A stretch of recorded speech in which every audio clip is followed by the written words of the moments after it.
ప్రతి వారం పీజీఆర్ఎస్ కార్యక్రమంలో ప్రజల నుంచి అందుతున్న వినతులకు అధిక ప్రాధాన్యతనిచ్చి లబ్ధిదారుల సమస్యల పరిష్కారానికి అధికారులు కృషి చేయాలని జిల్లా కలెక్టర్ షాన్ మోహన్ అధికారులను ఆదేశించారు. ప్రజా సమస్యల పరిష్కారం నిమిత్తం రాష్ట్ర ప్రభుత్వం ప్రతిష్టాత్మకంగా ప్రతి సోమవారం నిర్వహిస్తున్న ప్రజా ఫిర్యాదుల పరిష్కార వ్యవస్థ సోమవారం కాకినాడ కలెక్టరేట్ వివేకానంద హాల్లో జరిగింది. ఈ కార్యక్రమంలో జిల్లా collector Shan Mohan, joint collector Rahul Meena, జిల్లా రెవెన్యూ అధికారి J Venkatrao, housing PD NVV Satyanarayana, KCZ SDC KV Ramalakshmi, CPO P Trinath, BC corporation ED A శ్రీనివాసరావులతో కలిసి హాజరై కాకినాడ జిల్లా నలుమూలల నుంచి వచ్చిన ప్రజల నుంచి వినతులు, అర్జీలను స్వీకరించారు.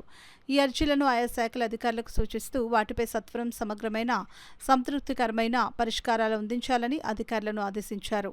మొత్తం 404 అర్జీలు అందాయి. ఈ సందర్భంగా జిల్లా కలెక్టర్ షాన్ మోహన్ మాట్లాడుతూ ప్రజా ఫిర్యాదుల పరిష్కార వేదిక కార్యక్రమంలో అందరి వినతులు ఎప్పటికప్పుడు పరిష్కరించబడాలని అన్నారు. ఈ వినతులకు అధిక ప్రాధాన్యతనిచ్చి పరిష్కారానికి అధికారులు తగిన చర్యలు చేపట్టాలని అన్నారు. వివిధ శాఖల్లో నమోదైన అర్జీలపై సంబంధిత అధికారులు వెంటనే స్పందించి అర్జీదారుని సమస్యకు తగిన పరిష్కారం చూపాలని జిల్లా కలెక్టర్ స్పష్టం చేశారు.